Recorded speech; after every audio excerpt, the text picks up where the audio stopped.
폐렴, 기침, 가래, 호흡곤란, 비강과, 기관, 기관지, 세기관지, 폐포에, 폐실질, 폐관질의 염증인 비염과 폐렴. 비염은 비강내의 염증입니다. 폐렴은 폐의 염증입니다. 그런데 폐렴에 대해 기존 의료는 폐렴은 폐의 감염성 염증이다라고 규정하고 있습니다.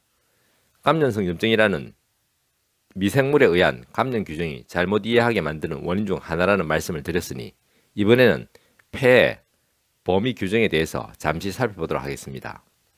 폐렴은 폐 감염성 염증이다라고 규정된 폐의 범위는 어떻게 규정해야 할까요? 비염의 비는 코빗자로 코의 염증, 즉 코 안쪽의 비강내 염증을 의미합니다.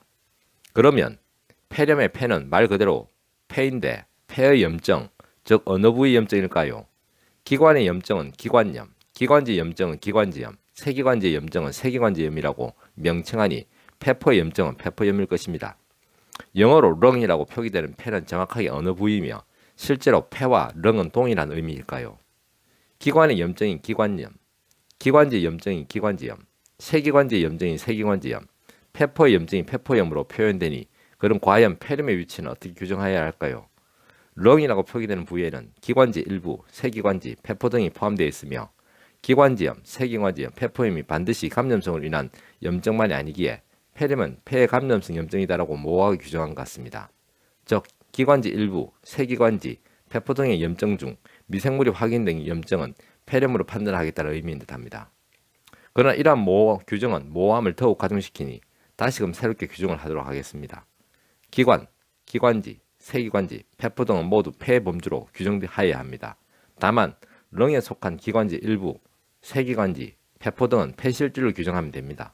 또한 렁에 속한 폐실질을 제외한 부분을 폐관질로 규정하면 됩니다.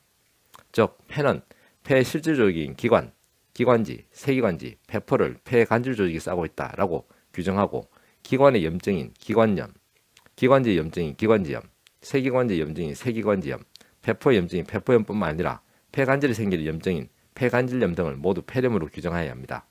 다만 기관, 기관지, 세기관지, 폐포의 폐실질과 폐관질은 다른 세포 조직이기에 소세포냐 비소세포냐 구분을 필요로 합니다.